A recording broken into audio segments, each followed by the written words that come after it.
RCB ಸಂಭ್ರಮಾಚರಣೆಗೆ ಬಂದಂತಹ ವ್ಯಕ್ತಿ ಸಾವನ್ನಪ್ಪಿದ್ದಾರೆ. ಚಿನ್ನಸ್ವಾಮಿ ಕ್ರೀಡಾಂಗಣದೊಳಗೆ ಹೋಗುವಂತಹ ಸಂದರ್ಭದಲ್ಲಿ ಆದಂತಹ ಅವಘಡ ಇದು. ಬೌರಿಂಗ್ ಆಸ್ಪತ್ರೆಗೆ ಸದ್ಯ ರವಾನೆ ಮಾಡಲಾಗಿದೆ ಅನ್ನುವಂಥದ್ದು. ಒಳ ಹೋಗುವ ವೇಳೆ 15ಕ್ಕೂ ಹೆಚ್ಚು ಮಂದಿ ಅಸ್ವಸ್ಥರಾಗಿದ್ದಾರೆ. ಆ ಸಂದರ್ಭದಲ್ಲಿ ವ್ಯಕ್ತಿ ಸಾವನ್ನಪ್ಪಿದ್ದಾರೆ. ನೋಡಿ, ಇಂತಹ ಘಟನೆಗಳಾಗಬಾರ್ದು ಅಂತೇಳಿ ಎಷ್ಟೆಲ್ಲಾ ಕ್ರಮ ವಹಿಸಿದ್ರು ಕೂಡ ಅವಘಡ ಆಗೇ ಬಿಟ್ಟಿದೆ. ವ್ಯಕ್ತಿ ಸಾವನ್ನಪ್ಪಿದ್ದಾರೆ. ಏನು ಚಿನ್ನಸ್ವಾಮಿ ಕ್ರೀಡಾಂಗಣದ ಒಳಗೆ ಹೋಗುವಂತಹ ಸಂದರ್ಭದಲ್ಲಿ 15ಕ್ಕೂ ಹೆಚ್ಚು ಮಂದಿ ಅಸ್ವಸ್ಥರಾಗಿದ್ದಾರೆ ಅನ್ನುವಂತಹ ಮಾಹಿತಿ ಬರ್ತಾ ಇದೆ. ಅದರಲ್ಲಿ ಒಬ್ಬ ವ್ಯಕ್ತಿ ಸಾವನ್ನಪ್ಪಿದ್ದಾರೆ. ಯಾವಾಗ ಅಸ್ವಸ್ಥರಾದ್ರು ಅವರನ್ನ ಬೌರಿಂಗ್ ಆಸ್ಪತ್ರೆಗೆ ಸಾಗಿಸುವಂತಹ ಪ್ರಯತ್ನ ಆಯ್ತು. ಆದ್ರೂ ಕೂಡ ವ್ಯಕ್ತಿ ಸಾವನ್ನಪ್ಪಿದ್ದಾರೆ. ಅಂದ್ರೆ ಉಸಿರುಗಟ್ಬಿಡುತ್ತೆ. ಯಾಕಂದ್ರೆ ಸಾಕಷ್ಟು ಸಂಖ್ಯೆಯಲ್ಲಿ ಜನ ಇದ್ದಾರೆ.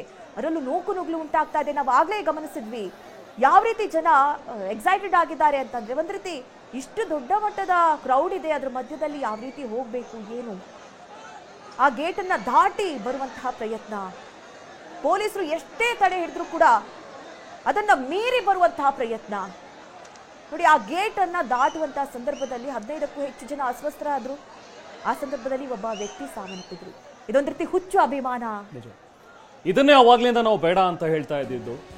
ಇಷ್ಟು ಪ್ರಮಾಣದಲ್ಲಿ ಜನ ಸೇರ್ತಾರೆ ಅಂತ ಹೇಳಿದ್ರೆ ನೋಡಿ, ಕಾಲ್ ತುಳಿತದಲ್ಲಿ 3 ಸ್ಥಿತಿ ಗಂಭೀರವಾಗಿದೆ. ಈಗ ಚಿನ್ನಸ್ವಾಮಿ ಸ್ಟೇಡಿಯಂ ಬಳಿ ನಡೆದಿರುವಂತಹ ನೂಕುನುಗ್ಗಲು 3 ಜನ ಅಸ್ವಸ್ಥರಾಗಿದ್ದಾರೆ. ಈಗ ಆಸ್ಪತ್ರೆಗೆ ದಾಖಲು ಮಾಡಿದರೆ ಈಗ ಸದ್ಯಕ್ಕೆ ಪೊಲೀಸರು. ಒಬ್ಬ ವ್ಯಕ್ತಿ ಸಾವನ್ನಪ್ಪಿದ್ದಾನೆ. ಇನ್ನು ಹಲವರ ಸ್ಥಿತಿ ಗಂಭೀರವಾಗಿದೆ.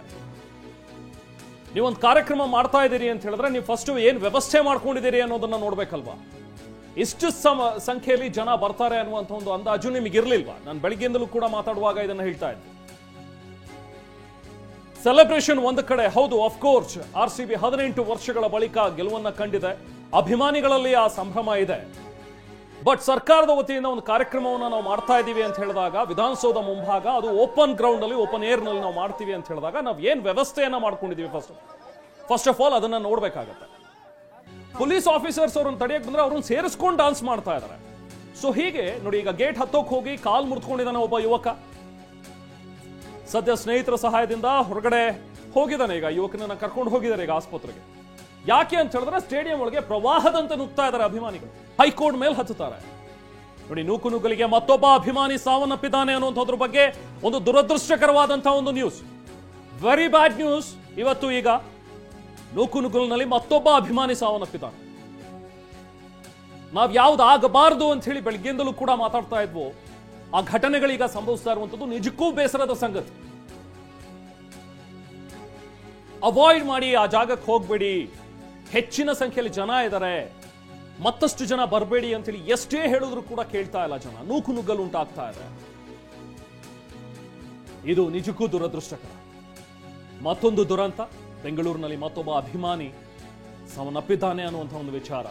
ಚಿನ್ನಸ್ವಾಮಿ ಸ್ಟೇಡಿಯಂ ಬಳಿ ಭಾರಿ ನೂಕುನುಗ್ಗಲಾಗ್ತಾ ಇದೆ.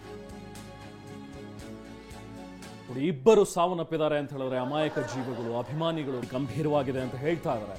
ಇನ್ನು ಇಬ್ಬರು ಅಭಿಮಾನಿಗಳ ಸ್ಥಿತಿ ತುಂಬಾ ಗಂಭೀರವಾಗಿದೆ. ಅವ್ರನ್ನ ಈಗ ಸದ್ಯಕ್ಕೆ ಐಸಿಯುಗೆ ದಾಖಲು ಮಾಡಿದ್ದಾರೆ. ಬೌರಿಂಗ್ ಆಸ್ಪತ್ರೆಗೆ ಕರ್ಕೊಂಡು ಹೋಗಿದ್ದಾರೆ. ಚಿಕಿತ್ಸೆ ಮುಂದುವರೆದಿದೆ.